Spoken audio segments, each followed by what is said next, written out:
In addition, on that same paper, I would like you to read Chapter 1. We would have covered Chapter 1 in class this week, but I would like you to read it on your own.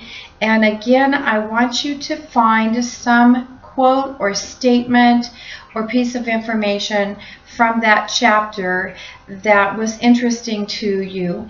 And I'm going to go ahead and have you put that onto your same paper. So let me recap. What you're going to send to me in an email this week is a quote that came from the PowerPoint and why it resonated with you. I want you to have 1, 2, or 3 things that you found interesting or surprised you about what differentiation is and is not.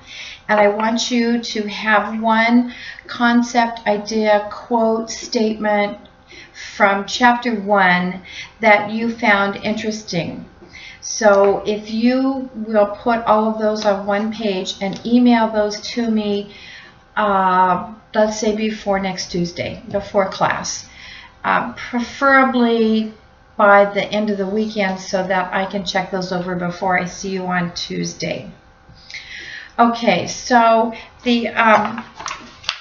what I want to focus on tonight is we're not going to go over every single thing that's on the rubric. We'll look at that more in detail next week. But I want to make sure that you're prepared for next week. So you do have 2 chapters to read this week, Chapter 2 and Chapter 3. And part of the homework you have in weeks 2 through 7 are chapter summaries.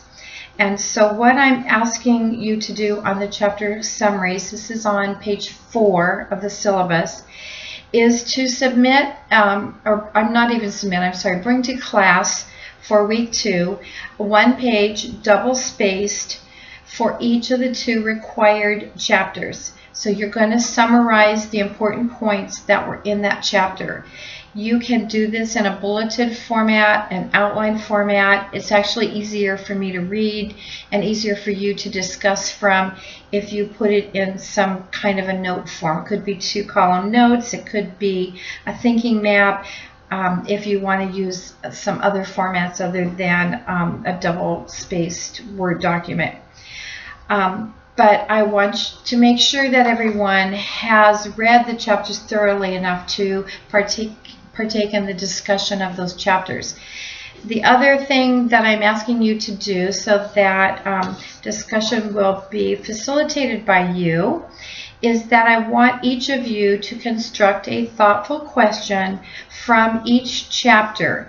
You can put that question at the bottom of your 1-page summary, but the expectation is that you will come to class with that page and the question to exchange with your peers on week 2.